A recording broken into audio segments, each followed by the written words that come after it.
I've started telling people that I'm Greek because of my thick beard. So much of the Rachel Dolezal of... For a while I was pretending to be Italian. I was like, maybe I'll pretend to be Greek. My friend's Greek, so I'll just... As long as he's not offended. In terms of the Greek culture, I'm like the NPC that people design. It's like, oh yeah, he's Greek as we say that he is. This is Ryan Speculum.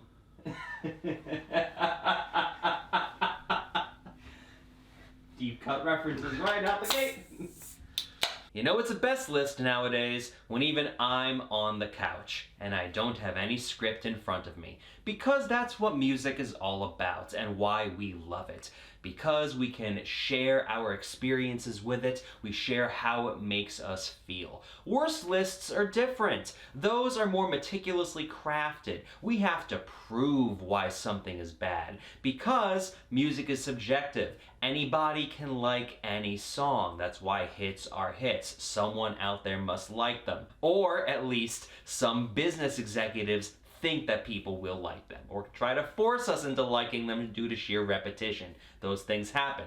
However, best list videos are different because it's just unbridled passion. And that's why I don't script these things anymore. Because I don't feel like I need to try and convince you why I like something. I'm not ashamed by any pick on the best list. And spoiler alert, Lizzo is #1 on the best list this year. Turn up the music, turn down the lights. That's right, I'm showing my hand early. Sorry to disappoint you, but Lizzo tops the DJ Intelligence list of 2022, and she tops the best list on this channel in 2022. I know some people are gonna be upset about that, but people just watch these videos just to, look for the bullet points as to what the songs are and type their comments, be like, hey, I disagree with your list, watch my video instead. Or, ha, you don't like this song, which makes you racist somehow. Which is fine, you're entitled to your opinion, that's okay. I'm not here to tell you that what I feel is the absolute correct opinion. That's what these videos are, opinions. And if we all share the same opinion, then there's no point in music having that effect on people. I don't want to be told how to feel by a particular song. So this list is going to look a little bit different than many others, besides Lizzo being at #1, of course. So strap yourselves in, grab some popcorn, enjoy, and get ready to type your angry comments, you haters, you. It's gonna be more unstructured, it's gonna be looser, freer, more flowing, and that's okay. We don't need to have a script to talk about things that we like, because the passion is there. And the time has finally come to count down, and because Lizzo's #1, what other buffer music can we have? Hit it! She got a little bit of stomach, but that's okay. She gon' let a real nigga eat up. The top 10 best hit songs of 2022. I know I've alluded in the worst list that 2022 was not a good year for music overall, and you can make the argument that it was not a good year for music overall, just because a lot of stuff was kind of in the mid category. When we listened to all the songs on the DJ Intelligence list, those 100 songs that qualified, so many of them fell into, sorry. So I'll level with you. Coming to 10 on the best list was a little bit difficult this year. Not because there weren't 10 good songs, but because like the lower part of this list, a lot of stuff was kind of vying for the same level of attention. There was this cluster of good music that we liked, but was very hard to justify putting something on the list versus putting something not on the list. Think of it as a warm pool that you float in and just kind of enjoy the atmosphere, which is a great way to talk about song number 10.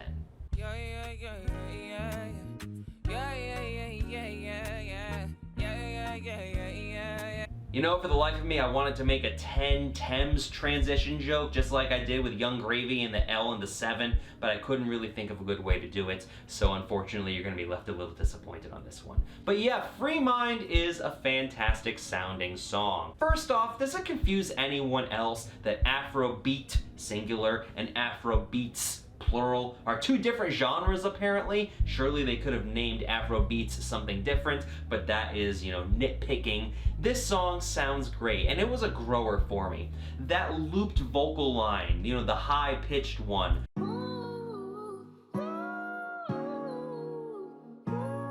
I'm not gonna try and sing that, I don't have the range to do that. Look, I don't know who was doing that. in the background, but girl, you were earning that check, honey, all throughout the song. Go ahead, girl. Loved it. It grew on me. I didn't like it at first because it sounded ever so slightly off key. But then I heard the song over and over again and it dawned on me that that rawness really works toward the song. When you have this proclamation of unrest and the desire for a free mind, you want to be at ease. You want to feel calm. You want that warm blanket around you.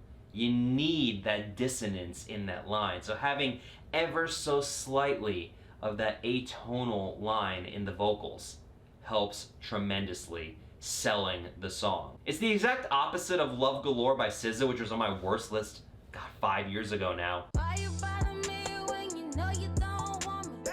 Why you bother me when you know you gotta... I stand by that song being bad. I'm sorry, SZA sisters or whatever your fan base is, I don't even know. But it didn't work there because it came off as distracting. It works here because it adds to the message of the song. Free Mind by Thames is a different spin on the ballad, the heartfelt ballad. This one is a bit more rhythmically driven, a little bit more propulsion.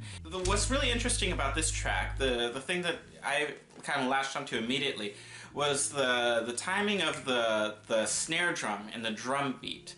In this one, it delays it by about half a beat, and so that gives it a little bit of uniqueness, a little variety to the standard drum beat with the snare on 2 and 4. This one is on the and a 4, which gives the music a little bit more propulsion, a little bit delay, a little bit of anticipation, suspense even, variation, something that's just spicy. It's really nice. You can also see this done in different forms of music, say the clave in Afro-Cuban or Afro-Caribbean musics.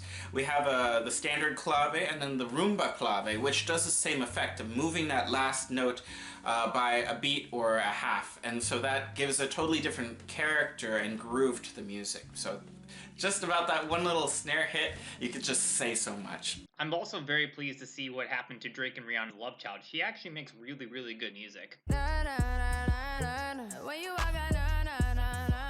Free Mind is a very appropriate title for this song because it's really what I would want to listen to if I were just going to lie down on a pillow and just kind of clear my mind. It's not very complex, but it doesn't need to be. It's, you know, the lyrics are what they are, the melody is what it is, but it doesn't have to be that sort of complex. It's all vibes. Vibes is not something really I'm normally into, but this is something I can totally get behind. I think what I love about this song is how it reminds me of So Into You by Tamia, an R&B classic in its own right. I think you're truly something special. It has this nostalgic feel of 20, 25 years ago, well, not being that old at all. It's a wistful feeling song that reminds me of better days, comforting days, and I love that. The vocals are extremely nicely mixed. You hear in the background kind of the high part, and then in the foreground is the lead part. And we get all different sorts of tones from her voice. We have a very clear tone, we have a little bit more subdued tone, we have the soprano tones, we have a more of a speaking tone. It's just very really varied, I should say. So it's a beautiful track. Again, it's very heartfelt. It has different sections in it, and it's just very spicy and very nice. Thank you. Thames sounds great. I'm glad she's getting the recognition that she deserves. She's always been kind of bubbling under for a while, and this is a way better song than Essence could ever hope to be. Sorry, WizKid. Just when you want to get wrapped in the music and the sound enveloped in its nostalgia, Thames' voice makes you listen to the lyrics, and you listen to them and you realize that's what we all want. Some peace of mind, some joy, just freedom to just not worry. And sometimes we're not going to get that, but we can hope for the moments when we do and enjoy them when they come.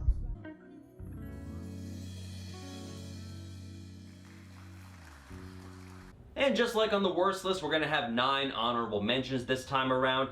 Honorable mentions, I don't know if it was clear before, can consist of stuff that was on the Billboard Hot 100 that didn't necessarily make the DJI list. However, all 10 of the entries proper were DJI. So keep that in mind. Because man, we felt weird putting this on the honorable mentions. Jingle bell, jingle bell, jingle bell rock, jingle bell swing and... The song barely swings and doesn't rock. Where's the swinging and blowing? Now the jingle Now it's begun. Here we go. I know, 2022 is the year of returning hits, but man, when 4 Christmas songs hit the year end, it's a little suspicious, isn't it? Don't you think they should do something about that? I tried to call this out when Mariah Carey did it in 2020, and everyone's like, no, the song is just great, you know, you just gotta deal with it. And I did put it on the best list. Jingle Bell Rock is probably the best of the old-timey Christmas songs, besides All I Want for Christmas Is You, that keeps rearing its head every year, at least out of the ones that keep charting. But the reason for that is because of the way it sounds. That guitar sounds amazing. I mean, the guitar, I love that. That's awesome. That always gives a song good favor. Is this the song, the original, the OG? Yes! Okay, I thought there was going to be something different here. No, it's the original. Why are we listening to it Because then? it qualifies. We know it all. We've heard this song like 8,000 times. Give it a... I used to work retail. 40 hours a week. Mix and mingle. Non-stop. We've all been there. It made my eyes bleed. It's jaunty enough and it's not saccharine. So much of Christmas music delves into the schmaltz of it all.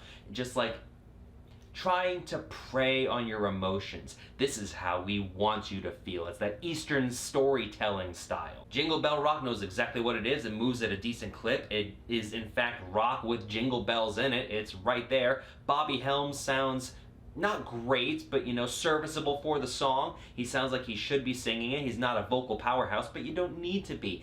Anyone over singing this would take away from the light nature of it, and that's why Jingle Bell Rock, to me, deserves honorable mention this year. Well, see, you gotta mix and mingle with the Jingle Bell feet. It's a song aimed at foot fetishists. Oh, God. Dude, deserve a Christmas as glorious as all other fetishists. Home Depot in 2012, their Christmas music, there were 5 different versions of Marshmallow World that they played. I've never even heard that one. It's a marshmallow world that we live in. You've never heard that song? I've never heard that song. I've heard that song enough for all 3 of us, lifetime quota. 5 different versions. No, this song is just about a 24-hour party. You have to understand, you couldn't really play party music back in That's right. 1950, There's swinging, whatever. there's slinging, Rockin', hopping and popping. foot stuff. It's better than Have a Holly Jolly Christmas. Holly jolly Christmas. Burl Ives can eat a dick. I'm not sure what song I hate about Christmas the most. Probably Santa Baby. Santa Baby's bad. Grandma Got Run Over by a Reindeer is objectively terrible. Well, as a Yeah. kid though, As a kid, that's like the super best funny. song when you ever don't as a have kid. morals. Yeah, as a kid, you're like, Oh, yeah, wow. Grandma got her ass run over by a reindeer. It's Like, funny, she made the it's so Christmas funny. ham and then she got fucking killed. They talk about the candles being the She same got- color as her hair. That was- She got killed by a fucking caribou. Yeah. Yeah, we'll rename the song Grandma Got Murdered by a Caribou. Geriatric caribou murder. It was a hit and run. I mean, this is a music criticism video, and we're talking about good stuff in the 2020s. Let's get the obligatory Silk Sonic out of the way, shall we? So, Andy, I listened to you, and I gave you the lone eligible Silk Sonic song. Oh shit, that Harry Coochie music. I didn't want to say that in the group chat because Rachel was there, and I don't try to say the disgusting things they say in mixed company. Instead, I just say it for the whole fucking internet to listen to. Hair pie! No, it's some fucking Harry Coochie music, and I dig it. An Evening with Silk Sonic, fantastic album. Obviously, Leave the Door Open made it last year on the best list, so what made it this year? The odds-on favorite clearly smoking out the window, but we were shocked to find that it did not qualify on the DJI list. Not enough people requested it at events. So which one of these 9 songs made the DJ Intelligence list? Which one of these was the lone representative from Silk Sonic? None of them! Bring on the deluxe version.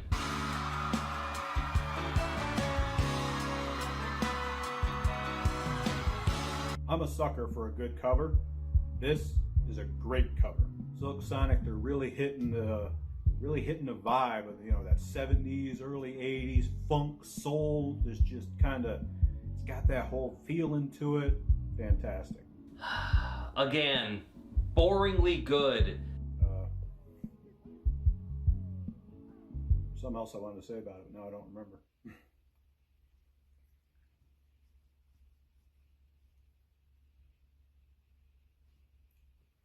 I don't remember. Make it work. The band Confunction did this some time ago, and this is a straight cover, and while it sounds very good, I still think the original tops it just a little bit, which is what brings this all the way down to number 9. All the things we love about Silk Sonic are there. You could be a spy to this.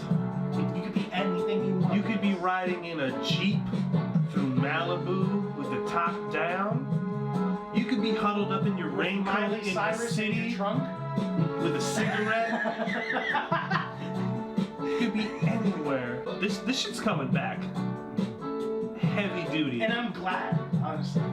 This is the stuff that's good. So every year on these lists, I tend to have at least one song that makes my best songs or honorable mentions of songs sort of by proxy, because I think the artists are either more talented or significantly more interesting than what has occurred in the rest of pop music this year.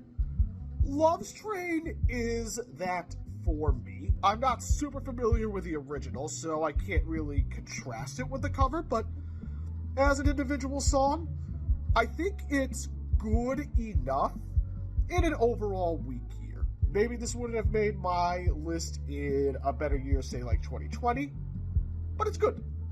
That's all I can ask for. All the things we love about Silk Sonic are there. Anderson and Bruno both sound fantastic on it. The production is lush and vibrant and sets you in the mood for what they're going for. It's not enough to have the lyrics. You need the bed of the music to bring you home, even more so in a way, because otherwise it's just poetry. And anybody can say anything, but it's really hard to speak the way you want to with a guitar, or with drums, or with keys. I'm so glad to see Bruno Mars being utilized just in a perfect role, because he's so fucking talented. And like, if you get sucked into like the machine, he'd just be putting out shitty pop songs. Anderson .Paak, fucking genius. Bruno worked on 24 Karat Magic for over a year. That one song. This music wasn't in favor. Like, it wasn't happening. It was between surges when I was a teenager. But imagine now there's fucking gonna be like teenagers and they're putting this on with their dates. They got an advantage. That's romance, man. That's real life. Beautiful. This entry is going to be a little on the shorter side, for me at least, because I've gushed about Silk Sonic in the past. It's a fantastic sounding cover. Check out the original by Confunction if you haven't had a chance. And again, I'm surprised people requested this. I'm surprised it made the list, but it's a pleasant surprise all the same. I mean, I think that's why we got so much war and so much heartbreak, because people aren't fucking. People aren't worried about having a drink, smoking a cigarette. We need the Harry Coochie music to come back. I think the romanticism of music has definitely taken a nosedive. With songs like Thinking With My Dick. I'm just thinking with my dick. My shit done. Two sides of the same Not coin, only man. preserves, but perpetuates it. Who wants to fucking listen to Neil Diamond? Who can listen to this? No, that Medallion Man music is terrible to me. I hate it. No, because that was people that weren't thinking think with their about, dick, trying to write dick music. But think about who really likes that music nowadays. You know? I don't know, like, I took a bunch of acid one time and someone put on some Neil Diamond and I got freaked out. I had to leave. It's not anything groundbreaking, if I'm being totally honest. It's your standard kind of R&B, not knockoff, but homage that Silk Sonic does. I do like, though, that they are trying to let Anderson .Paak shine, I think, a little bit more on this song than other Silk Sonic songs, where I feel like they have been the Bruno Mars show before. So it's nice to see Anderson get a little more time in the limelight.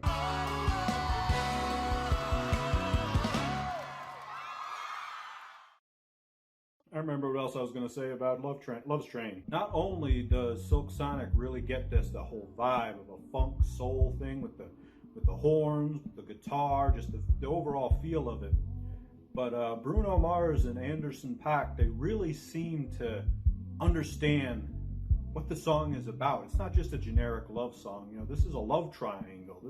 There's a little bit of tension, there's a little bit of mystery, there's a little bit of what's going to happen kind of thing. And they really seem to nail that. Now here's a song you probably haven't heard, but I'm not at all surprised people were requesting it this year. And today is your day. You look beautiful in that dress. Yes, rotini sounds like pasta, and that's unfortunate, but hey, I'm not gonna knock anybody's name. Whatever, that's fine. And yes, there are a lot of artists out there that are cashing checks, writing songs that are meant for weddings. Ed Sheeran's been doing this a couple times. You've heard these types of songs. Dan and Shay-ism of pop music, if you will. But something about the production and Rotimi's delivery makes this sound a lot more genuine. It's another slow ballad, very heartfelt with a male singer. But the thing that I really liked about it was all the different textures of the sound. It has a very clear electric guitar sound that was just...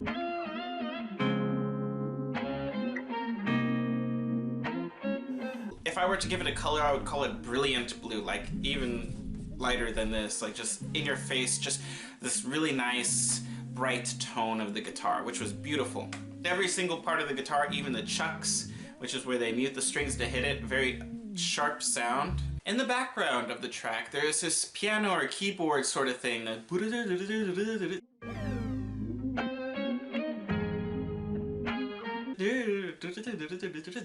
which was really cool. It was like alluding to vocal melismatic moments when people have you know, stuff like that. And it was just repeating in the back, but it wasn't too in your face. It was a really nice sort of background texture. Every once in a while you get a little sprinkle of an instrument here or there. You have a little piano tinkling around in like the ending parts, and his voice on top of that, beautiful. Everything about this track is just elegant, it's romantic, it's an extremely nice ballad. Now I didn't play this song at all in any of the weddings I had in 2022. I hadn't even heard this song before the list came out proper. And that's because upstate New York, we're not doing these types of weddings very often, if you catch my drift. The market isn't there. In locations with more vibrant cultures, with more diverse populations, yeah, I could see this going off very well. And it's very much in the same lane as like All My Life by Casey and JoJo. This is gonna be one of those songs that some dork is gonna play at like a middle school dance thinking that they're hitting it off with the kids with a brand new slow song, even though it's a little mature for that. But for what the song set out to do, it's not too cheesy, and I will absolutely give it a pass for that one. Check out I Do, it's a good song.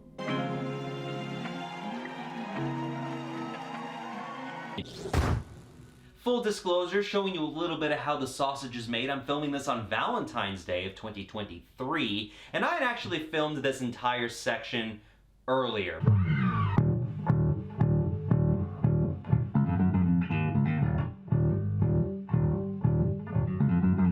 But I wasn't happy with how it came out, so I'm completely redoing it. So maybe that's why I'm a little nicer to I Do than you may think. You know, it's not like me to say, oh yeah, that's a really nice romantic song.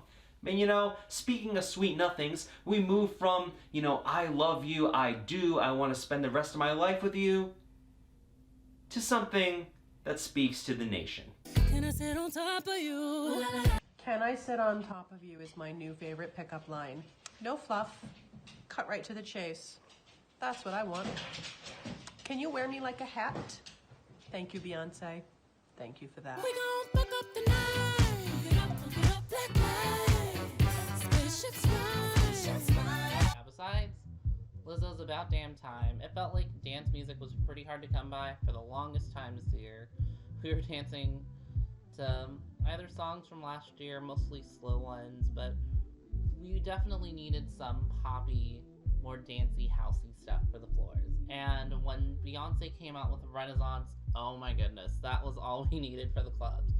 She came out with banger after banger, and It was a lot of fun. I don't think I have enough followers where I really need to be worried about the Beehive having me put Beyonce at number 8. And I know Break My Soul is the popular pick, but I'm not a huge fan of Break My Soul simply because of the message of the song.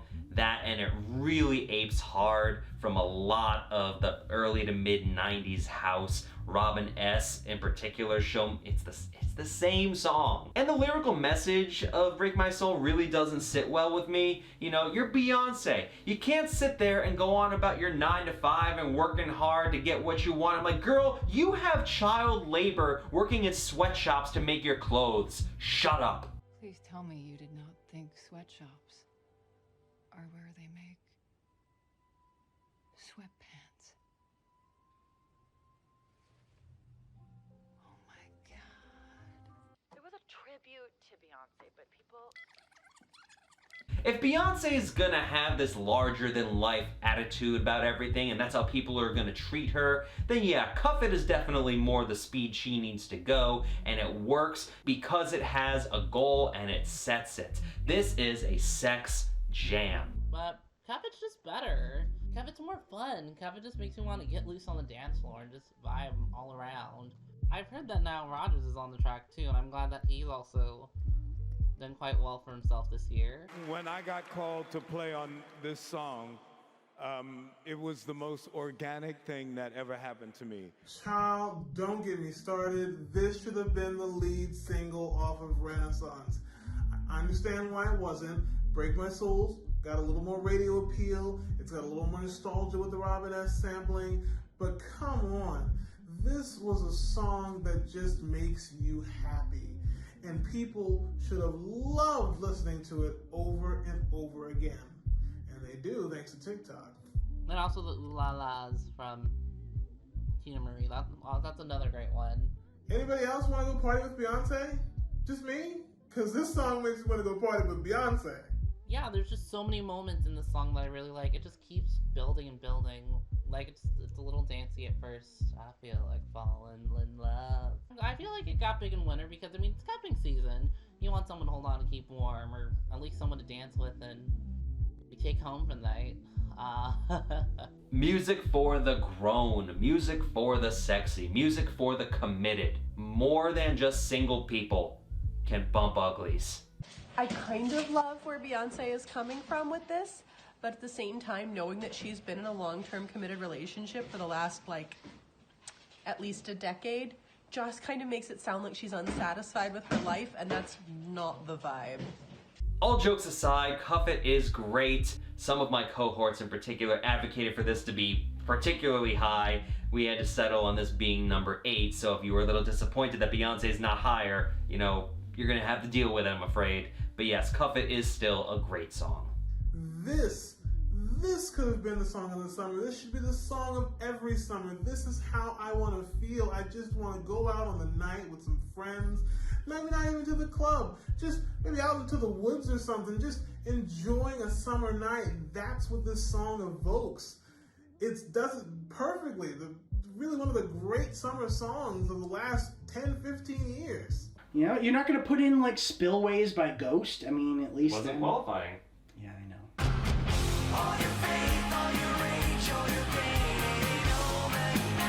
It's a really good song, though. I actually really like it. You know, I mean, Ghost is diet metal, but I like him. Same. And their lead singer's name's Tobias Forge. Like, that's the only time I've ever heard the name Pretty sure Tobias. the lead singer's name is Papa Emeritus. Like, that's the only time that I've heard Tobias used as a name in a way that I could say, you know what, that doesn't make you sound like just total fucking nerd. You know? What about Tobias from the Animorphs? Nerd. Tobias Forge. Like. But Tobias from the Animorphs is a hawk. He's a hawk. Yeah. You mean a fucking blacksmith? He's half alien. Elfangor was like his dad. Mad respect for knowing the Animorphs. Do you not see the entire Animorphs book series on the shelf? Yeah. Oh, that wasn't there last time I was here. The Body Shop. I thought that was a condom, but I wasn't sure. And then it said Durex, and then I realized I was correct. Durex for when you're too broke for Trojans. Speaking of songs about having sex.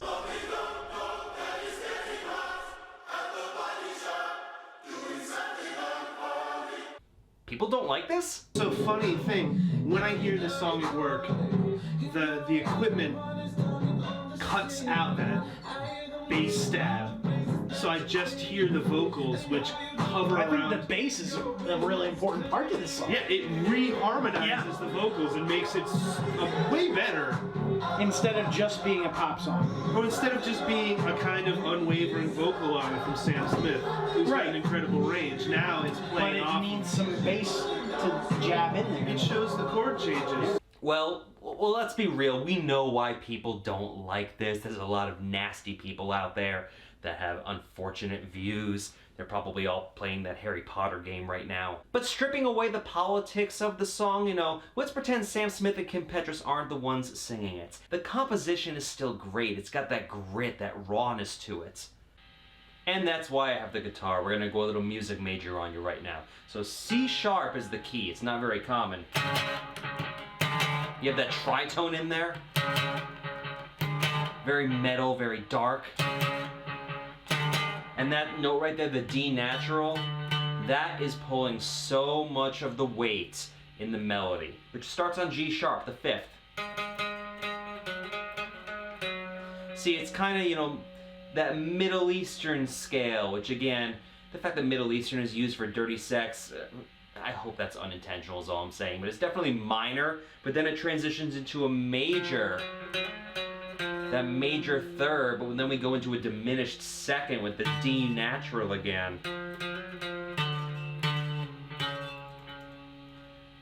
That is just not a scale you hear very often, and I love hearing it used.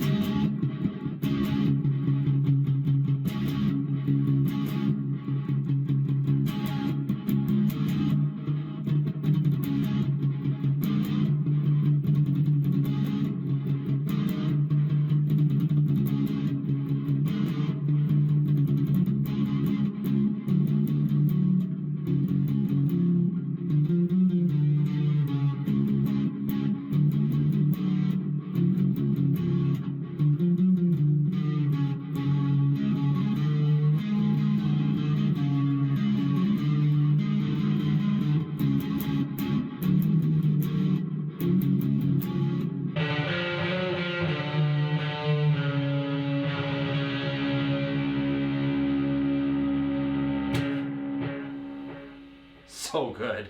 But lyrically bereft, and that's why I have it as an honorable mention.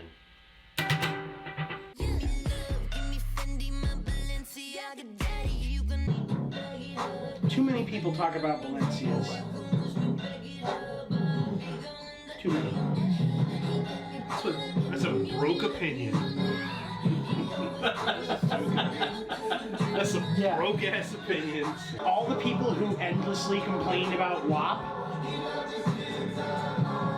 listen to this song and don't even like remotely get like the kind of mental like negativity, you know? They hear WAP and they're like but they're like the same people like yeah, you know, like I believe that men should be men and women should be women, and they hear this song and don't think anything of it because they're too fucking oblivious to know anything about the song. Their racism overpowers any homophobia or transphobia you could ever muster.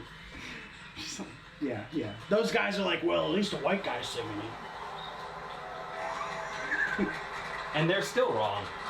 Yeah, still wrong. They need Juicy J on that. Oh my god. Yeah. And if you want to talk about dirty sex songs, oh man, we just had one better. That guy. The TikTok guy. The guy who was like dancing. I have no idea what you're talking about. You don't know what I'm talking about? Click him. Okay. I've never... Yeah, this is how it became famous. That guy. That's how it was like famous from like that guy. I didn't realize this. Yeah, that was the guy on TikTok. They need Juicy J on that. Oh my god. Yeah. I'm just thinking with my dick. My shit dumb. I'm just thinking with my dick. My shit dumb. I don't care. Fantastic. What are you looking at me for? Fantastic. I love it. I don't care that this song is 9 years old. I don't care that it's got Kevin Gates on it who sounds like a gravel truck. This song goes so freaking hard, and that's not a pun, I swear. Look, a lot of people who do these have this weird aversion to sex songs, and I don't know why. Well, I have an idea, but we're not going to talk about that. Sometimes you just have to go hard in the paint, and for a song in this vein, yeah, this is one of the best examples of it. And it's added by the fact that you have the best possible featured artist on it, Juicy J. If you're going to have a song that's this raunchy, go whole hog. And that's also not a pun. I swear I'm not trying to do that intentionally. This is what people should be fucking listening to. No, people should be listening to like MF Doom. You can listen to both. I'm not saying you shouldn't. Sometimes you think with your mind. Sometimes. Yeah, sometimes you think with your beer. Sometimes you think with your dick. What you need to do, how good are the speakers in your car? Not very good. Get better speakers. All right, I've got decent bass in my car. You know, this is a good song for bass, but there's a lot of good songs for bass. And you know what came out around here that like all the people were blasting their bass to was Dark Horse by Katy Perry. There's no going back. Think about what was happening during these years. I don't know, if you're gonna play Dark Horse by Katy Perry, I'm saying it came out right around that time. He wants good bass in his songs, but like, I mean, when you look at both of the songs, would you say, all right, would I rather listen to this? yes, yes, I would. If I'm driving down the street, blasting a song out of my car, and it's Katy Perry, what are they gonna, like... Oh shit, and then they mentioned Jeffrey Dahmer in that song. She eats your heart out like Jeffrey Dahmer. Again, I found it on TikTok and I thought it was so catchy. I didn't know it was a whole song. Apparently. Those of you who have watched my videos in the past know that I played this at the Addison Prom early in 2022. And it went off fairly well. I don't know how many people knew it.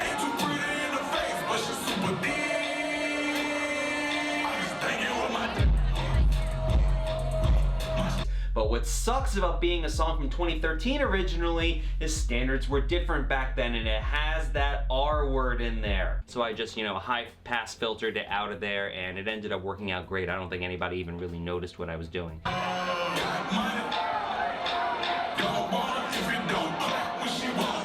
And that knocks it back a little bit. I know, like, do you judge the song based on when it came out versus now? I mean, that was like the tail end of that word being used anyway, and I was never really comfortable with it, so that's not affecting the ratings at all. But just so you know, if you like this song and you buy the edited version, you still gotta high pass filter it out of there, I'm just letting you know. But you never even knew she was a lesbian. Never knew she was lesbian. Is she a lesbian? Callbacks, do you want to do a spelling bee? Dick. D-I-C-K.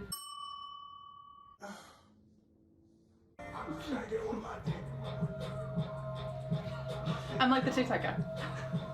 Hey, where's my beer? That song is number 7 on the best list. No, what? Yes. It's a good song. If it was a little bit less serious, if there was like a tinge... It's called Thinking With My Dick, how serious can it be? If there was a tinge of like self-deprecating humor in that in some way... You gotta think, 3 6 Mafia is also one of my favorites. I rank Project Pat up with Kate Bush. And he's got the song, Good Googly Moogly, that thing is juicy. Good googly moogly, that thing is juicy. Good googly moogly, that thing is juicy. That, though, doesn't take itself seriously. But this is all just like, thinking with my dick. Like, I that's don't the know, song, man, and I'm like, I mean it unironically. Because if you don't take thinking with your dick seriously, you get yourself in trouble. You gotta be, shit dumb. If you take your dick thoughts seriously, you'll probably land yourself. His thoughts spelled T-H-O-T. No, I don't think so. I don't think that was. I don't think that was in the. Your dick thoughts or your dick thoughts? Feels niche. Yeah. It's dick niche. Is a dick niche a vagina? No. Obviously. No, vagina's... Niche is a better term than vagina, though. Sounds a little too French, though. It's like French. Come here, tickle my niche. But I'm glad we have that retro trip out of the way. We head from 2013 Now we head forward to 2012. Now you're lost in the heat of it all. What is going on here? I thought I'd 2022 is a weird year, guys. I thought I'd never hear Frank Ocean again. Let's just listen to the drum covers of all these songs. These beers might be a little fancy for somebody who came in wearing a shirt that had his own blood on it. Can you just make a new album, Frank? We all want it. Channel Orange is still probably the impetus of his career. It's the highlight, it's the peak, which is not a pyramid pun. And Lost was always a nice B-side on it. It's a great album track. I always enjoy it when I listen to Channel Orange front to back. And I'm kind of surprised it's even eligible for DJI this year. Again, thanks TikTok. TikTok's fucking with music, man. It's only an honorable mention because it's a little static. It does kind of run in place a little bit musically. I wish it went somewhere, especially given the subject matter of the song. I guess it kind of works in a way because if you're lost, maybe you're afraid to take another step into another direction. But that's probably me looking into it way too much. Still a good song. Surprised it made DJI. No, but I was listening to Thundercat, and like on Spotify, like one of his top songs is the sped up version of them. But he released it. Yeah. I mean, at least he released it. Okay, Thundercat needs more money to What's get that more... one guy there? The one guy with the weird bowl cut? You know the guy. Oliver Tree. Yeah. Oliver Tree. There was like some weird like controversy surrounding one of his songs. Life goes on. Yeah, because he gave the rights to somebody else to like, you know, remix it. The guy remixes it, speeds it up, and I never want to see you again. Yeah. And then Oliver Tree remixes his own song, and it sounds really similar to that dude's remix. And like there was a big, huge controversy over it. And I'm like, you literally like handed, like somebody's like, yeah, hey, you mind if I remix your song? Oh yeah, sure, go ahead.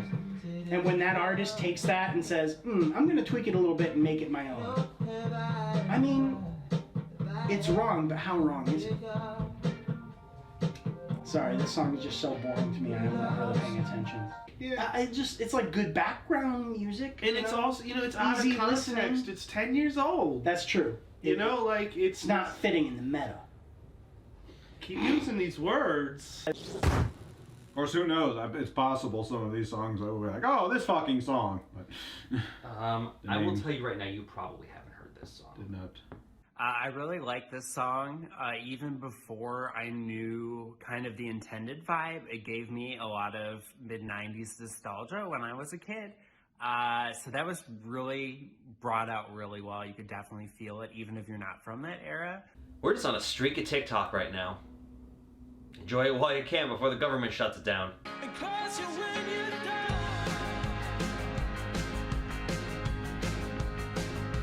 What the heck is this song doing here?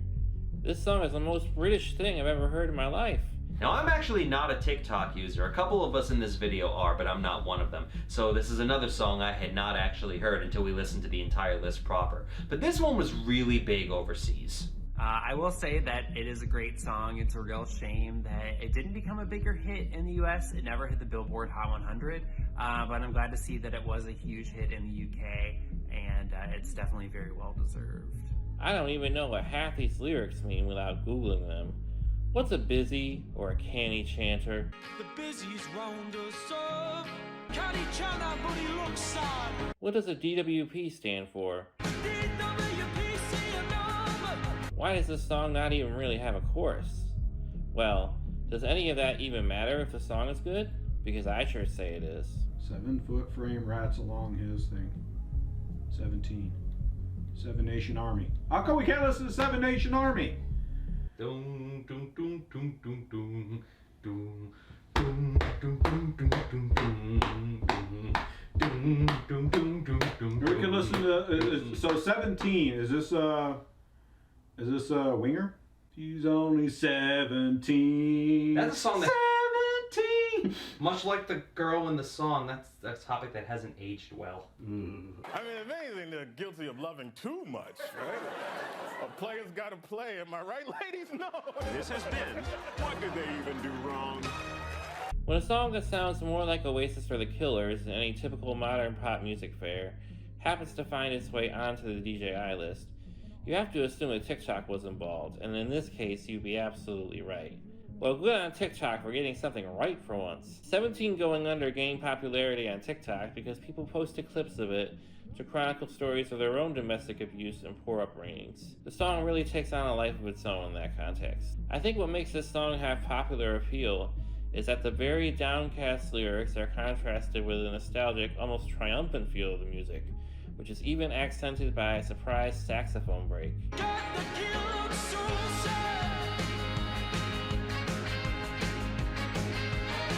It's similar to Alive by Pearl Jam in that if you listen to the song itself without digging into the lyrics too closely, you might assume it's a more generic empowerment anthem and miss some of the situations being talked about. Sam Fender, when you can make out what the hell he's actually saying, gives a nice story song. You want to talk about harkening back to previous trends, this was big in the 70s. This is a personal song, it doesn't really have much of a chorus, and it tells a story.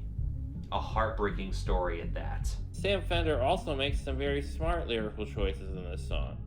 The song doesn't have a chorus, but instead the last line of each verse is yelled, and he happens to choose some really powerful lines.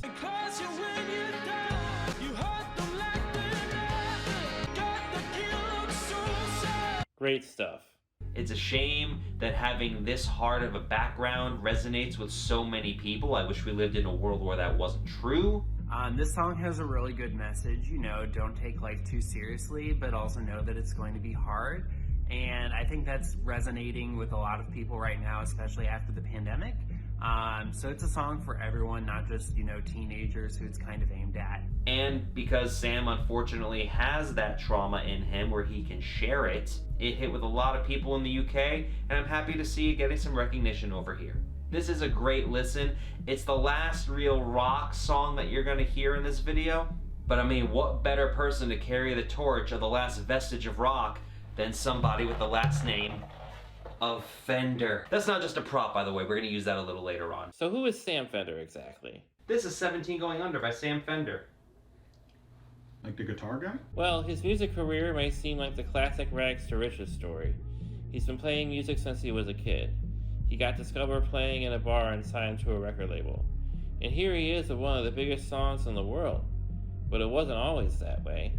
In fact, the struggles that Sam Fender talks about in the song are real struggles that happened to him. He got in fights at school and at home. He got caught in a culture of drugs and got in trouble with the police. But he made it out. And now he's here to share this song with us. In an era where pop music can be so calculated, I'm glad we saw this earnest, genuine song for what it was in 2022.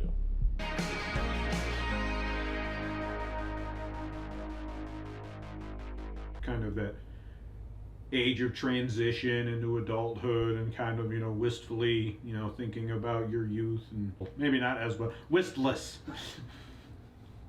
Well, I'm glad I'm not doing that anymore. Now I got music money. Snapple, not a sponsor. I thought that was a condom, but I wasn't sure, and then it said Durex, and then I realized I was correct. Durex for when you're too broke for Trojans. Lil Nas X was on a hot streak there for a little while.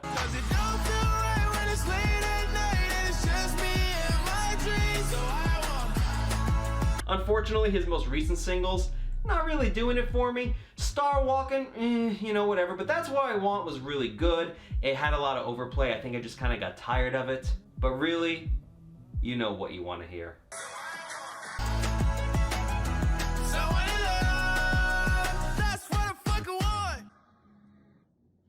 Oh, what a nice, sweet sentiment. Still. I still want this to be like so much boob in the video. Finally. It won't be. And I can always, you know, crop. Just a face. It's like my license picture. This is my license picture. You've not seen it yet. It's like this. It's not. It's like just right here. I thought it. I guess it was like when they took it, I saw my whole face and I was like, that's fine. And then they brought it in and I was like, license photo.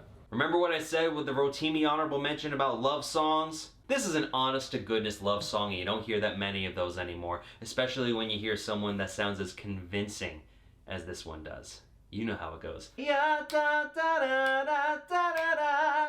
Ya da da da da da da da da da da. Ya da da da da da da. Yeah, da da da da. I got my head on the sunroof. I'm blasting our favorite tunes. I only got one thing on my mind. You got me stuck on. I wasn't sure that I was going to like this song because the artists' names and this song title are all kind of dumb. But then I started listening to the song, and A, I realized I'd heard it before, and B, I realized that I like the song. I like how upbeat this is. I feel like we don't have enough like wholesome upbeat. A lot of upbeat songs are like, we're upbeat, but we're still sexist. Like this one is like, you know, like a positive thing about people. Like, you're exactly what I want. That's so sweet. Not like I want your ass also. But that's nice. Only got one thing in the back of my mind. Like so wholesome, like the sunroof is open, I'm lost in my mind, and I'm thinking about you. Like that's so sweet. And it can work for like you're thinking about a guy or a girl. You know, it's not like necessarily like for a guy or for a girl. And it's not like overdone with the heterosexual normativity. Like Heteronormativity. Heteronormativity, there you go. I was like, that's not the right word. Where's JJ? H-E. It's like Elton John. This is a weird part of the video. Yeah, I think they wanted to get the other guy in there somehow. Yeah. She should put her hands on the wheel. It's like, oh shit, we better actually drive, shouldn't we? It is kind of funny that this song is titled Sunroof and the music video is about the two of them riding around in a convertible. But you know, we can kind of make an allowance for that because it's a pretty good song. This song definitely captures kind of like, you know, the whole American obsession with cars and driving around. It just has that very, you know, carefree spirit, and, you know, it's a great song to listen to when you're driving or, you know, just want to have that feel of a nice, warm, sunny day. It also sounds a little unique, like it doesn't sound like every other pop song. I also like that his voice sounds a little different too, like I don't think I've heard his voice before. Like as in, he's not trying to be... I feel like a lot of singers imitate other singers, and it sounds like he's using his own sound. As someone who at 35 is contractually obligated to hate the word vibe, this song is such a vibe. This sounds exactly like it should. It sounds like you're rolling along with the person that you love, with the top down, the sun shining on you without a care in the world. You want to hear what young love sounds like? It sounds like this song. I've heard this song so many times, I fucking hate it. Everything's a jingle. Like, you couldn't get like an early 70s convertible with the T-top or something? Like, at least that's somewhat of a sunroof. It's the opposite of a sunroof. Somewhat of a sunroof. You can take it off and you get sun. They're in a convertible. How much... At least you'd be a little bit... There's still a roof and you get sun. They should have gotten a Veloster. I feel like this song would have done better if it was released like in like the mid to late 2000s, around all like the indie. You mean like every other hit of this year? Well, yeah, you know, but like late 2000s, not early 2010s. You know, like Juno releases and then like 2 years later this song comes out as some indie bullshit piece. I mean, when you look at Juno was like... I hate Juno. Juno came out at the height of like indie things. With all that twee moldy peaches. You know? Yeah. It's like, that's all the indie things is like the late 2000s. I'll do a thing and I could be that place Right. and I'll be right there and Yeah. I'll do this thing about teen pregnancy. Well, aren't we so strange? Yeah, we're so strange. And the birds and the bees and the shit on my trees. shit in the trees. Shit in the tree. Well, I don't know. Well. You know. Yeah, you know the song. Like the indie thing. Like, it's like when hipsters brought indie to a very dark but bright place. You got your head out the sunroof till like a bird hits you in the face like Fabio. Okay, Fabio. Ah, like Fabio, yes! Till a bird hits you in the face like Fabio. It's really drunk in the middle of the night. Shit. Be like, shit, man, what if I stood up? Yeah. Like, sit back Yeah, down. and the first thing in your head that you're gonna be thinking is da da da da da da da da. Yeah, right. That's the first thing that's gonna come to your head when you're doing that, right? Hell no, I'm playing. See, I'm thinking with my dick. When So I'm you got to make a song about like sticking your head out the sunroof that's gonna be an anthem that people are actually gonna think about when they're doing it. They did, That. and it's called "Thinking with My Dick." Yeah. Oh, okay, you know what? Kevin Fine. Gates featured That's a Juicy dick J. anthem. Sure. You got yourself a dick anthem for you. To be fair, they said head out the sunroof. They did not specify which head is Oh my going God, out yeah. the sunroof. Yeah. I'm also sunning my perineum, fancy enough. Every time I hear that song, and he says, I get my sunlight from the source, I get my light right from the source, yeah, that's it. I automatically imagine that he's perineum sunning.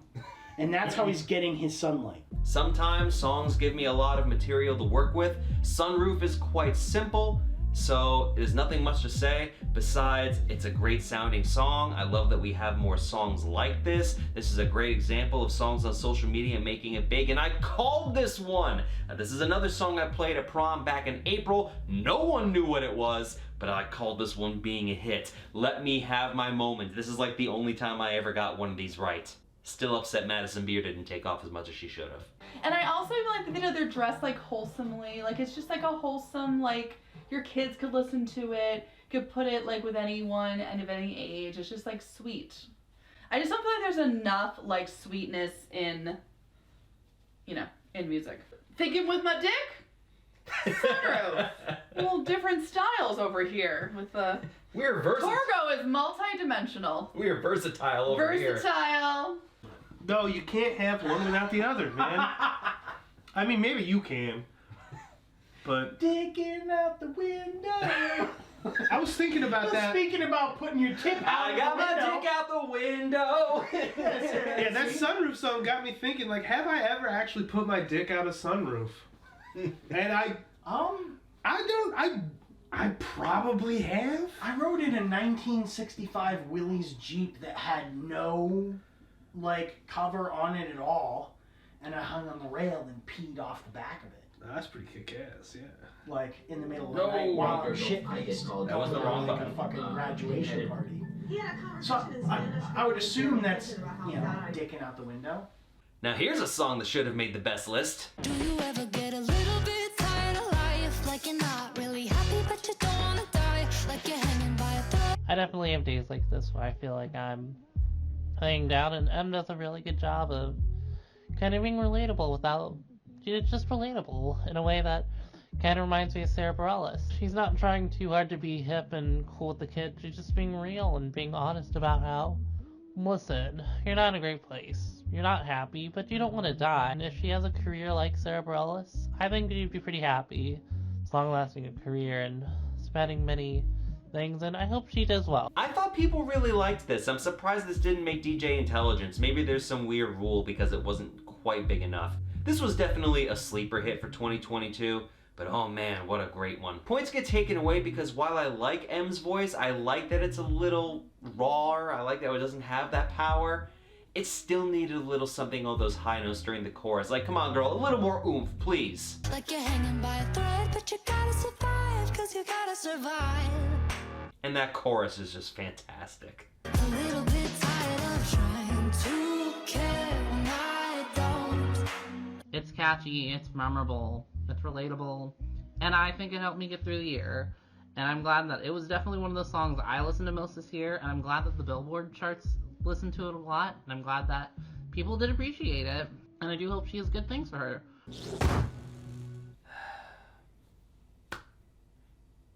I'm counting it, okay? I fucking told her so. You did a good job. Good, with like that. people are going to listen to Olivia Rodrigo and then they're going to listen to Kate Bush after that, or like Joni Mitchell or something like that. It's I don't know. I think it's a pop music stepping stone to having a very emotionally fraught... She's a gateway artist. She's a gateway artist right. to a very emotionally You start with fraught Olivia lifestyle. Rodrigo, and then you Yes. move to the heavier stuff. I fucking told us so.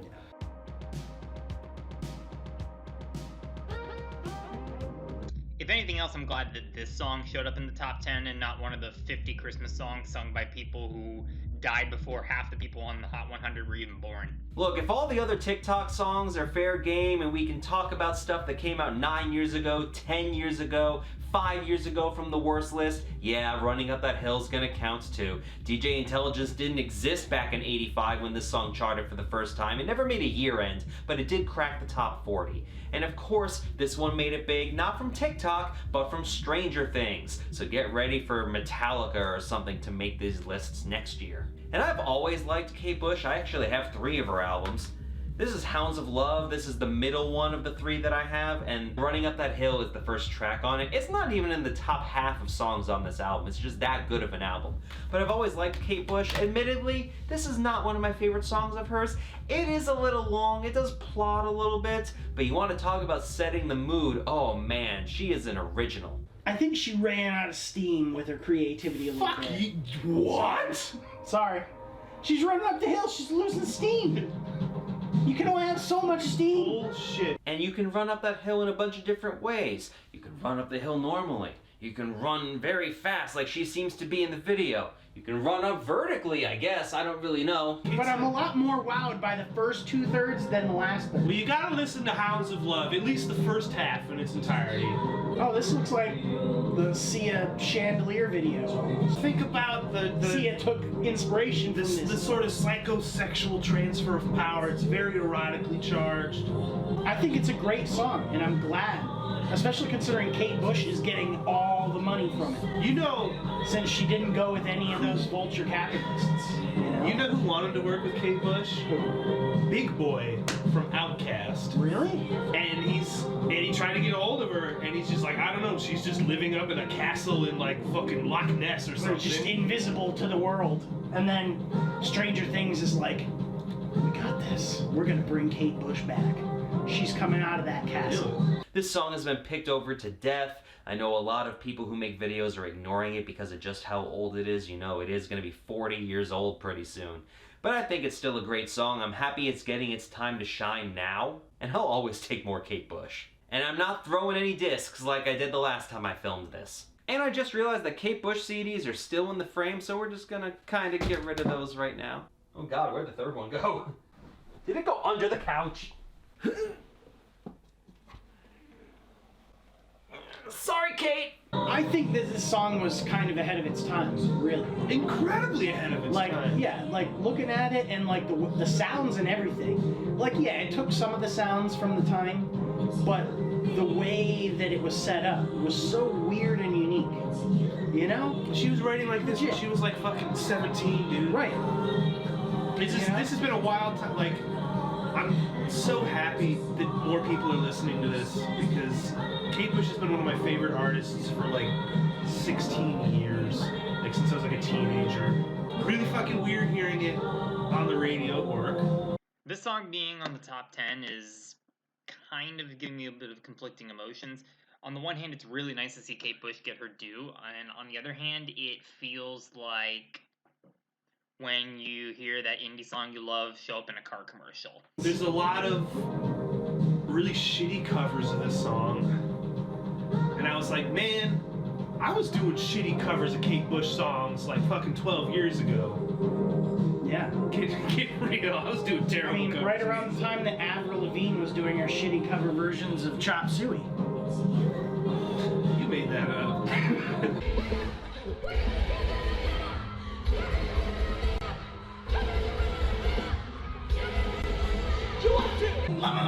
So is this the part you think she ran Sounded like a 14-year-old. No, later.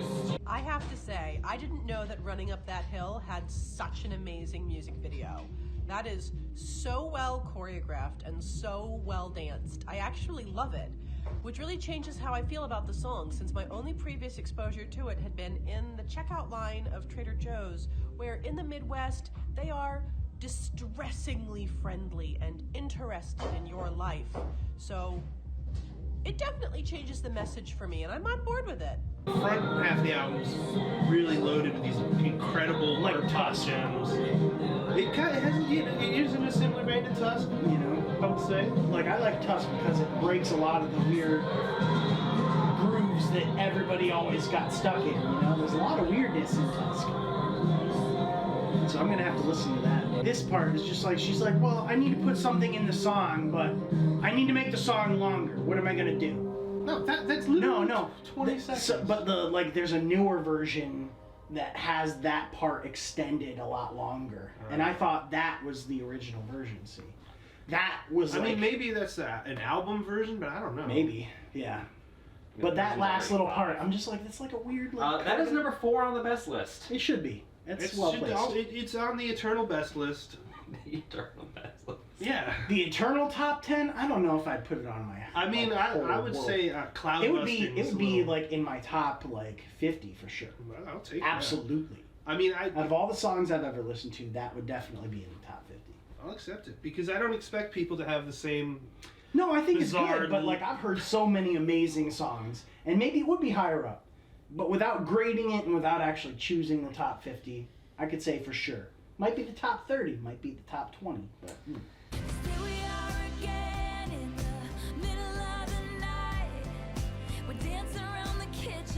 I never heard All Too Well when it first came out over a decade ago, but listening to it now, I almost feel like it is a better song now than had I listened to it then, because it's a song that's a reflection of a relationship, and so it almost needs that passage of time to make it work.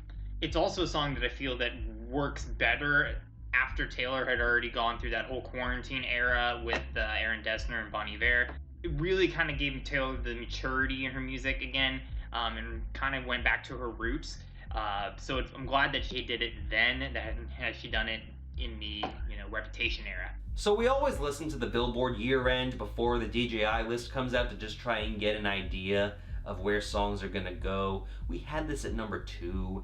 It's a damn good song, but it's kind of cheating a little bit because I know a lot of the Swifties out there are like, oh, she made a 10-minute song, and yeah, it's nice to hear someone in the pop music realm make a song that long, but she had like 10 years to do it. I mean, it's not like an unfinished symphony of Beethoven where it's this untouched genius that's gonna be left that way forever. No, she came back to it, but what she came back to it with was a sense of hindsight. So Taylor Swift was able to combine the feelings she had when Gyllenhaal left her when she was 21 with the sense of maturity afterwards, the hindsight, how she's able to move on from that. So it's kind of the best of both worlds, and it's cheating a little bit because you get both of those senses of emotions. You have the untouched version of the song, that raw coping mechanism of what do I do now versus, screw him. And it's kind of funny because you can tell this is a bit of an act. Taylor Swift has been definitely having some identity crises over the past couple years. She doesn't know what genre she wants to do anymore.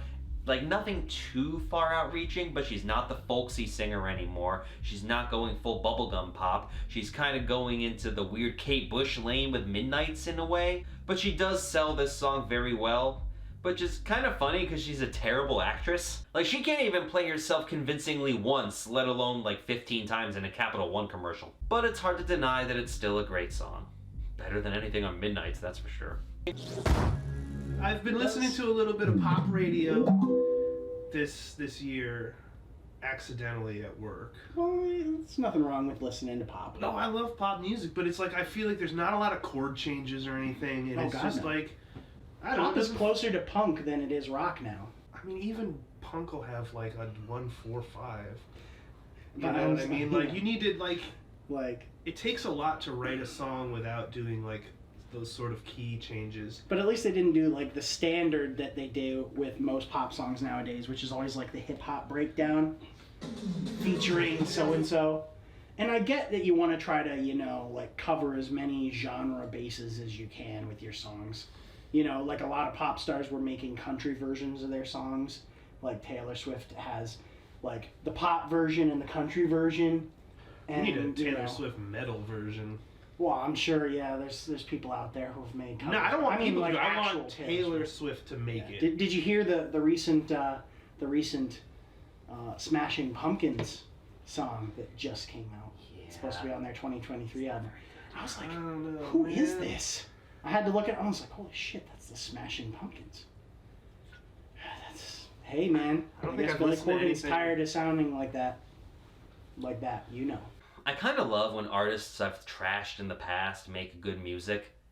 And it's especially nice here because this artist has had a song that would have made my best list for a certain year had I made the video, but I didn't make the video. Let's talk about Camila Cabello. Am I out of my head? Am I out of my mind? If you only knew the bad things alive. Never Be the Same as hot garbage. Bad Things is really bad. She has the vocal range of a malfunctioning blender.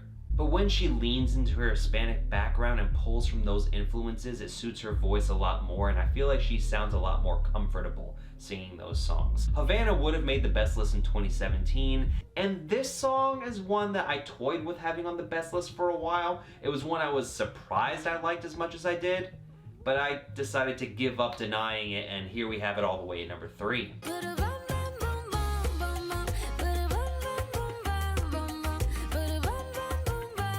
You did it, Camilla! You made a song where you didn't sound forced. I'm proud of you. And that is why I happen to like Bomb Bomb as much as I do. In a year where we are inundated with breakup songs, ABC to EFU, Fingers Crossed, all of that dime a dozen garbage where it pays to be pissy in the pop music landscape, we have a sense of moving on with Camila Cabello. Yes, Shawn Mendes actually provided something good in 2022. This song is a sigh of relief. Hearing how she has moved on from the breakup is just, let's move forward. Kind of stuff Robbie Neville could never hope to do.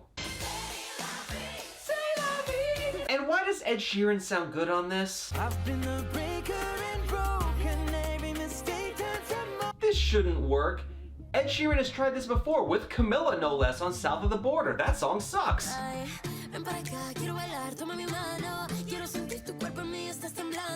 Ugh, this sounds like a Frankenstein's monster of Zamfir and Anna music. But here it works. I think he had a couple years to figure out what to do. He's been dabbling in a lot of different genres. That Peru song is a little weird, but you know, whatever. I think it's because he actually ran out of material. So he was like, okay, guys, write stuff that sounds like me. After Shape of You, it was all downhill from there. A lot of people liked it. I get it. It kind of has that, like fancy dancy, xylophone buggery.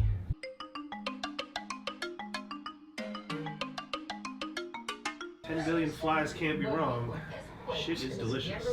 God. This is like when you're told that you have to, when you're a kid and you're told you have to go play with your cousin, and he shows up and he's got a shitty haircut and his red hair and he's breathing through his mouth and he's got his little first act guitar. That's if your cousin Ed wants to be a musician too, and he just kind of strums and he doesn't add anything to it. You're like, oh, I gotta let him in or my mom will be mad. Even though he's probably 15 years older than anyone else in this song or video. Ed Sheeran on a Latin tinge song is pretty bold, considering he looks like he thinks gravy is spicy. He is the whitest guy in the whole world. But he's also super nice. As a person, I can't really dig him as dig at him as a person, but he's about as white bread as it gets. I don't know. He's super nice is also what they say about serial killers. Well, maybe he's a serial killer, And there's a little moment in there where it's overwritten, the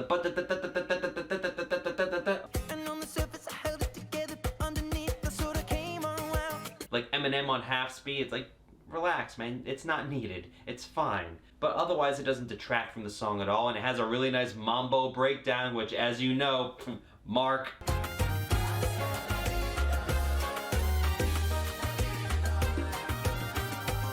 So yeah, Bomb Bomb was one of those songs I found myself never changing the station on when it came on the radio as I was driving to work. I'm happy that people liked it and requested it at events, and I'll continue to play it.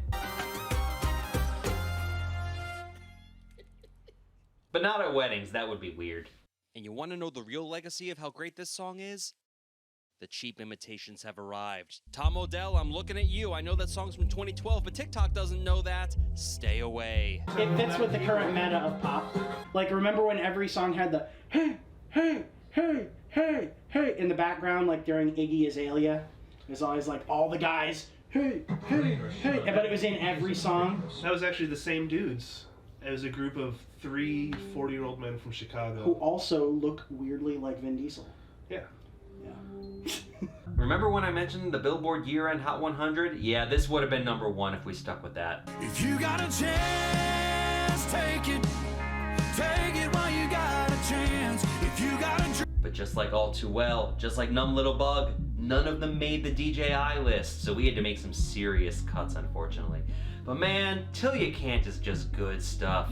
And country has had a pretty good couple of years, so hearing someone like Cody Johnson come out with this, whoo buddy. I feel like I'm the member of our little group who always gets chosen to pick on the truly tacky and terrible country songs that terrorize the charts each year. So it's only fair for me to point out when a country song does it right. This song really delivers. The message of not waiting until tomorrow to take a chance, because it might be too late, is one that's been done before. But when you combine it with the country music lyrical techniques of using specific examples, even if they are the typical country tropes of going fishing and fixing up a Pontiac, it really helps sell it. A lot of other songs with this message aren't as good, simply because they don't make you feel the urgency of taking that chance. This is Live Like You Were Dying ratcheted up to 50. Combine that with pleasant music that features steel guitars and strings that aren't overstated, and an actual dynamic build, and you've got a country song as timeless as, well, Heads Carolina, Tails California. This has the drive, this has the energy, the pulse, the momentum, everything you need to make you feel like you can do anything. Time is of the essence, and this song will kick you in the ass and get you where you need to go.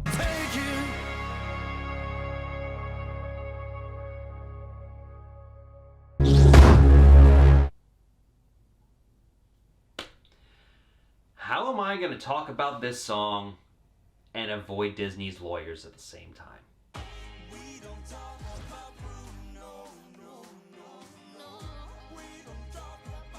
Speaking of rehashes, it's funny to see musical numbers show up in the top 10 again. You want to talk about the most polarizing hit of 2022, this is it right here. We don't talk about Bruno, but we'll sing a 5-minute fucking song about him. But that doesn't count. And I love it. We Don't Talk About Bruno was the big song off the Encanto soundtrack. Remember that last year? The big movie at the beginning of the year where it seemed like everybody watched it. So I have actually never seen Encanto, but I've heard this song more times than I care to. But I think it's still pretty neat that this one made it to number one, and I totally see why. I mean, the easiest thing you can think of is that, I mean, the kids love it. Kids enjoyed the movie. I enjoyed it. I thought it was a good film. Encanto was trash. I will fully say that right out the gate. Terrible movie. They are lucky Lin-Manuel decided to write the music for this one because the songs are all pretty good, but if you strip away all the music, this is the most bare bones plot. It doesn't really go anywhere. Oh, Bruno's in the walls. We excommunicated him. And then he's found. And then the family just kind of makes up. Oh, well, that's that then. Crisis averted. Like I said, I've never seen Encanto, but from what I've gathered just from this song is Bruno is supposed, like, it's a magical family, obviously, and Bruno is supposed to be like some sort of, he can see the future, he can predict things that'll happen. All right, so let's take a look at this song. All right, it's gonna rain on our wedding day. He looked at the newspaper and saw the weather forecast. So-and-so is gonna lose their hair. He knows your goddamn family. He's in it. He knows your genealogy. My goldfish will die. They're goldfish. They live like 2 weeks. I know it's on the best list, but Torgo picked the wrong guy. But let's be real, this is the best Disney villain song we've had in 15, 20 years. It's a villain song that's not by the villain. The last one I can remember like this offhand is the Baxon from Winnie the Pooh 2011. Be back soon. Sounds like Baxon. Well. That's an underrated movie, by the way. One of my favorite musical scores of all time is West Side Story for two reasons. Number one, the music is beautiful. But number two, the lyrics and the music serve almost an independent purpose from the musical. They work on their own and in the musical. And this feels like it's almost a retelling of the musical. But in any case, it's actually probably a great public service because it saved me the hour and a half of watching Encanto. So, you know, there you go. And Disney's really lucky they let off 2022 with this movie because, oh man, they did not have a good year. Turning Red, more like Trash Panda, am I right? That movie was... Remember, kids, instead of growing up, just act immature the entire time and all your friends will continue to love you regardless of what they're going through and your family will just kinda have to deal with it. But I knew I was going to have trouble with this one, especially footage-wise, so here is the raw footage I took on the Skype call that we had when we listened to all these songs, when we listened to We Don't Talk About Bruno, because I had a lot to say about this one. This is a case where I'm actually turning on my cell phone because I have things to say about this song, about this movie. First of all, I love how the lyric page is just like, you know what, you figure it out. But the movie sucks. I was a little bored. And I think they knew that. They banked so hard on Lin-Manuel Miranda for this movie. Rightfully so. It's a great soundtrack. It actually allows him to go really heavy on the Hispanic stuff, which there's a little of in Hamilton, but we haven't really seen that since In the Heights. Structurally, this song is very clever. How it has all the different melodies, like verse 1 does not sound like verse 2, does not sound like verse 3, and then they all piece together, and wouldn't you know it, they all fit. But yeah, as I was saying, what makes this interesting, this was not pegged to be the hit. They did not think this song was going to be the big one. I was really disappointed because I thought this. You submit this for the Academy Award, it wins. I was shocked that it wasn't nominated, and I found out why, because they didn't, like you said, they didn't think it was going to go anywhere. Like I said, this is the villain song. And spoiler alert, Bruno's not really the villain of this movie. Correct. Abuela is. It's about how she's controlling the family, which, you know, cool, but it's another Disney twist villain, and I'm sick of that. And he's been, like, exiled from the family because every single person in the family has a superpower, a gift. Bruno's is precognition. He is able to say what happens in the future for people. He knows what's going to happen in the future. It's like in Heroes, that Isaac the Painter guy, except a lot less heroin in the Disney version. So basically what you're saying is Bruno was ostracized from the family because he was gay. No. But what I really like about this song is all the stuff that Bruno tells people is really innocuous stuff. Like, they're just trying to... They're just getting rid of him for no reason. Like, Bruno walks in and says, hey, it's gonna rain. And sure enough, it did. Bruno knew the weather. They don't even accuse him of anything. Just rumors, like 7-foot frame. Yeah, that's just like, this is what I think Bruno sounds like. It's all, you know, hypotheses and hyperbole. And Dolores is just like, hey. Dolores knows what's up. He told me I'd grow a gut. Yeah, because when you get older, you gain weight. He said that all my hair would disappear. Yeah, because when you get older, your hair goes away. This is a mountain out of a molehill, the song. But made as like a villain, as like in the context of the movie. And then you have Queerbait the character in this movie. But guess what? She's not actually perfect. She struggles with inside. Surprise, she's gay. That's her superpower. And remember, she's the first ever gay character in a Disney movie. Right. And keep in mind that Isabella's whole thing in the movie is that she is obsessed with her boyfriend. But what does Bruno say? Nothing about the boyfriend. Bruno knows. He knows what's up. Mm-hmm. That's called hidden context, honey. That's called foreshadowing. It is foreshadowing. Mm-hmm. The one positive thing I will say about this song is it's nice to see John Leguizamo still getting work. Underrated actor. This song, as in itself, is a better story than the entire movie. It encapsulates a lot of the themes of the movie in one song, which is puzzling to me how this was not considered the centerpiece of the movie. I would love to know the meetings that took place where they thought that the other song would be better. And so instead what happens is we get to the Academy Awards and they perform the song there anyway, even though... And we're going to throw Megan Thee Stallion in for no reason! For no reason. Just because... She wanted that number one! I mean, Sweetest Pie was clearly going to be it, right? It wanted to be. So basically what I'm getting at is this is absolutely going on the best list, and I just have to figure out where. I got a little worked up. I can't turn on the kids' radio without this goddamn No. song haunting me. Is it a movie involving Hispanic people and we want music to it? Get Lin-Manuel on the phone. He's our go-to Hispanic music guy. Maria Poppins. One more honorable mention before we hit Lizzo at number 1. And you know what we haven't had too much of in this video? Cute animals. Hit it! My money don't jiggle jiggle, it folds. I like to see you wiggle wiggle, for sure. It makes me want to dribble dribble, you know. This shouldn't work, but it puts a smile on my face every time. It's so stupid, but it knows it's stupid. It's Linus from the Chin Pals. It's the best! Don't jiggle jiggle, it folds. This is like the purest concentrated form of meme right here. And coming from someone who hates memes, just the absurdity of it all is all you need. It doesn't try to be crass, it doesn't try to be rude, it just kind of is itself. And that's all you need. Remember that, Jason Derulo. Red cup with the Henny in it, yeah. Her jeans so tight, I see a penny in it. She pulled her skirt, that's a Bentley, ain't it? Quit ruining songs. No one asked for that. I love him moving like an inch in the car. 6'2", a little, oh my god.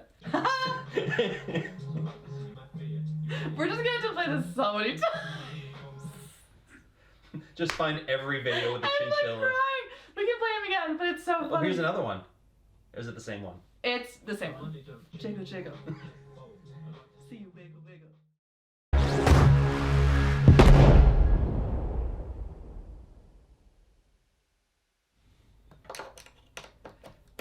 I told you Lizzo was number 1, right? I'm not lying to you. Turn up the music, turn down the lights. I got a feeling But it's not this song. I mean, About Damn Time is fine. I heard a lot this year. It was by far one of my most played songs at weddings in 2022. But there's one main problem with it, and that it's too slow. This song just needs to have a couple more clicks in it in order for it to really have the pulse that it needs. There's a remix out there called the Purple Disco Machine remix that ups the tempo about 10 beats per minute, and it helps tremendously. I'm gonna be alright, okay. Alright, it's about damn time. This song would have been fantastic. This song should have been the hit. About Damn Time is still good though. It has that great propulsive bass line.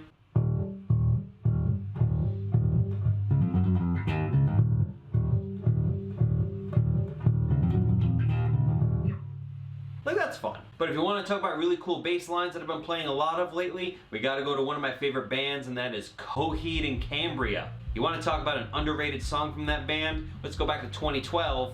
Let's play some Number City.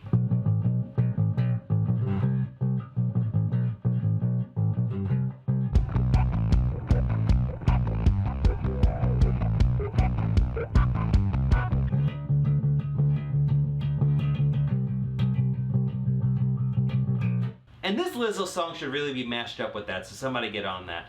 I actually think this song's great. But that's because it hits all the EDM vibes that I like. Does it?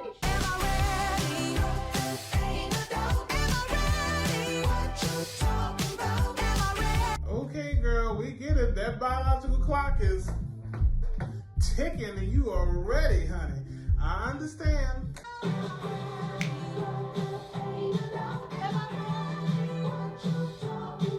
People suck. So many people just wanted Lizzo to fail, to be one album and done.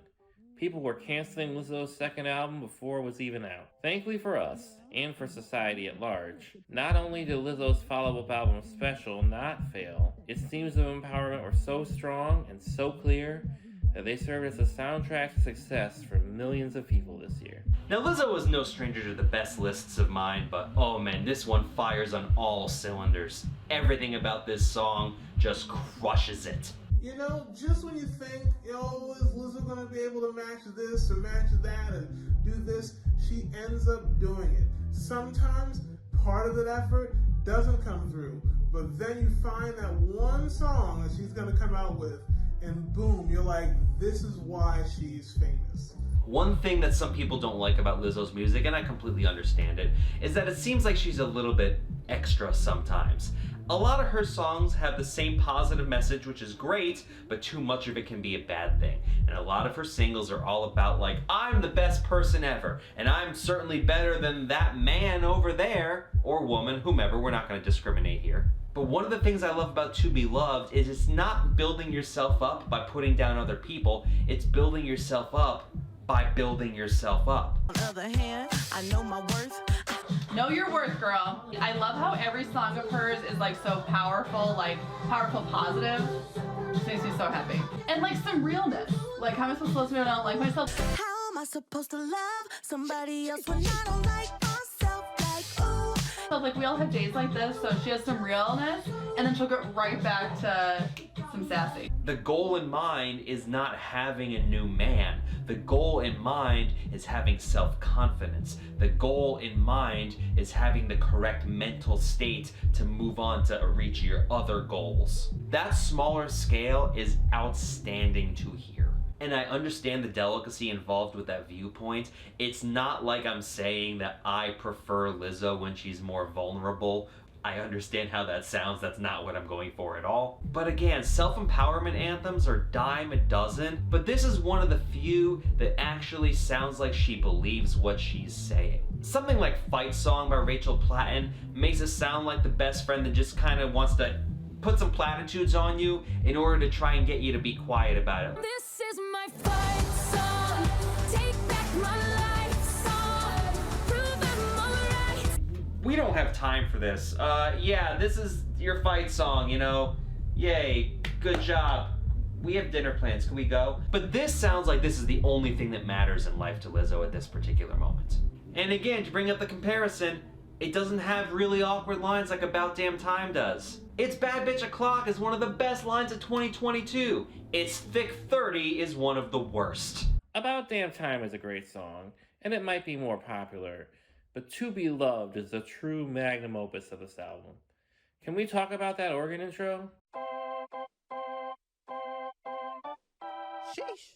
Yeah, it makes me think I'm at a baseball game, but it also is super distinctive, catchy, and grabs me right away, which is important because you don't want to miss a single lyric to this song. Maybe she broke up with like the toxic side of herself.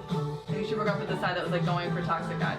You might expect an album full of Lizzo writing empowerment anthems to be simple, but this song is anything but. It's about love, yes, but it's not about being loved by a specific person. It's about the concept of loving yourself enough to be in a relationship with another person, which is simply not a topic broached often in pop music. Is Lizzo ready to be loved? It appears she is, but the lyrics are written ambiguously enough the song can also appeal to someone whose answer might be, I'm not sure. So it works as an empowerment anthem, but it also works for someone questioning their life choices too. Pretty deep for a pop song. Look, love isn't for everybody, but I think having the sympathy for the people who are ready for love is an important part of life. Because it is nice to see someone be happy. And it's nice to see someone want to be happy. And it's nice to see somebody know what they want in order to be happy. And I can only wish them the best, like I wish for Lizzo. She's making out with the tree. Not enough can be said about the music. It just has so much momentum behind it. And oh man, that key change? Let me know. Key changes in pop music are really something we don't see anymore, and this song certainly qualifies as one that might benefit from it. That combined with the best chorus of 2022, and this one's a real winner. How's that kickstand gonna work in the sand? And it's nice to see Tyson Beckford getting some work. This motherfucking Tyrese, dude, he can kick wherever he wants. I wonder if she actually had to voice it, or if, like, for the recording of the music video, she, like, just mouthed it. It's like, she's sitting there and you am I ready? Like, he just had to sit there thinking he was all relaxed, and she's just, am I ready? It's like seeing that video of, like, what actually happened in the, like, Friends opening scene, and just, like, light splashing noises and, like, nothing. They're all just... Oh yeah, the music of that music.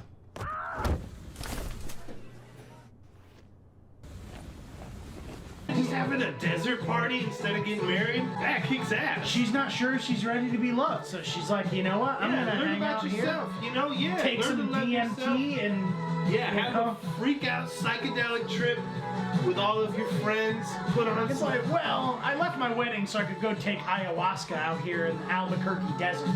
Honestly, if I could put on a suit made out of sequins and just take ayahuasca in a desert. Oh my god, this outfit is everything. One of my favorite outfits I've ever seen in a video. Just like straight up, like sparkles. Oh, I love it. I'm obsessed. Looks kind of comfortable too, honestly. I would do that over getting married. That's kind of probably respect. 10 out of 10 times. Sure, why not? Yeah. That's how you know if you're ready. She is also super talented musically. Like, really talented. Like, the flutes? Oh my gosh. First of all, fuck off. If you think Lizzo playing a Library of Congress flute is not appropriate, you can go fuck off with that. She was invited. She's an amazing flautist. She can play, like, every flute in there. And it was so cool to play the glass flute. Like, fucking aces. Love it. Love her. Love her. Love it so much. Did you see the outrage of, like, she played a Library of Congress flute? Like, she, like, took it and then they did, like, she was invited. She didn't, like, take the flute and smash it on the ground. Like, that would be awkward. She just, like, steals the flute and breaks it. I'd be like, well, sure, don't do that. She did not that.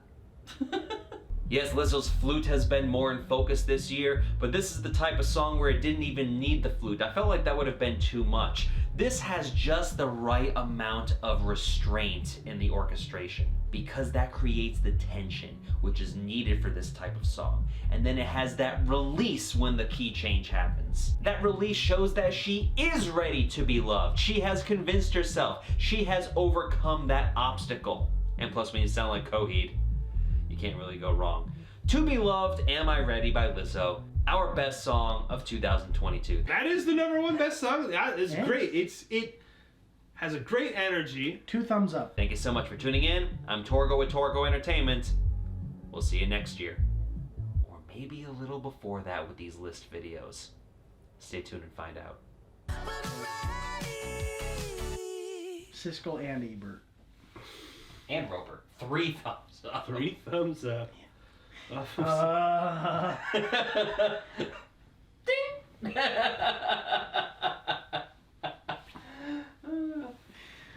don't want to stick my head out the sunroof, you know? I would like to formally apologize to the incredibly handsome and talented Tyson Beckford for mistakenly referring to him as Tyrese Gibson in that Lizzo video. I hope someday you can find it in your heart to forgive me.